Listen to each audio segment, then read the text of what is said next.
قوم عاد، قوم نوح، قوم ہود، قوم لوط اور وہ تمام قومیں جن کا قرآن پاک میں تذکرہ ہے کہ اللہ تعالیٰ نے ان کو نیست و نابود کر دیا، اللہ تعالیٰ کے عذاب کا شکار ہوئی۔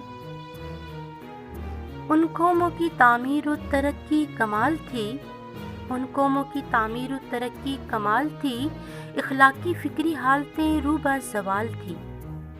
ان قوموں کی تعمیر و ترقی کمال تھی، اخلاقی فکری حالتیں روبہ زوال تھی۔ پہلے پہل تو دولت و ثروت کی چاہ تھی، پہلے پہل تو دولت و ثروت کی چاہ تھی، پھر ہر طرف فحاشی بدی شر کی چال تھی۔ کھل کر گناہ گاروں نے پستی رواج دی، کھل کر گناہ گاروں نے پستی رواج دی، روشن خیالی ان کا بھی مہرا و ڈھال تھی۔ وہ بھی شراب سود زنا میں تھے مبتلا، وہ بھی شراب سود و زنا میں تھے مبتلا، اللہ کے احکام کی حرمت محال تھی۔ وہ بھی نبی رسول کی دعوت پہ خندہ زن، وہ بھی نبی رسول کی دعوت پہ خندہ زن، ان کی بھی دکھتی رگ یہی مستی جمال تھی۔ تم بھی تو ان کے نقش قدم پر ہو چل رہے، تم بھی تو ان کے نقش قدم پر ہو چل رہے، جن قوموں کی تاریخ عبرت کی مثال تھی۔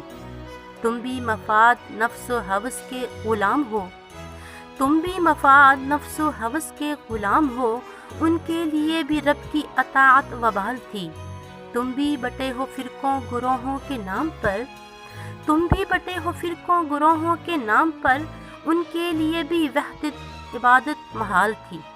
تم بھی بٹے ہو فرقوں گروہوں کے نام پر، ان کے لیے بھی وحدت عبادت محال تھی۔ تم نے بھی اپنے دین کی تعلیم بدل دی، تم نے بھی اپنے دین کی تعلیم بدل دی، خائن تھی وہ بھی حق میں بہت بد خصال تھی۔ تم نے بھی من گھڑت لکھی اسلام کی تعلیم، تم نے بھی من گھڑت لکھی اسلام کی تعلیم، وہ بھی صحیفے اپنے بدل کر نہال تھی۔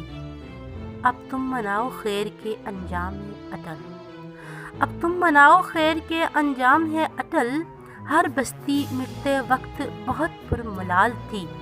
جن قوموں کی تعمیر و ترقی کمال تھی، اخلاقی فکری حالتیں روبہ زوال تھی۔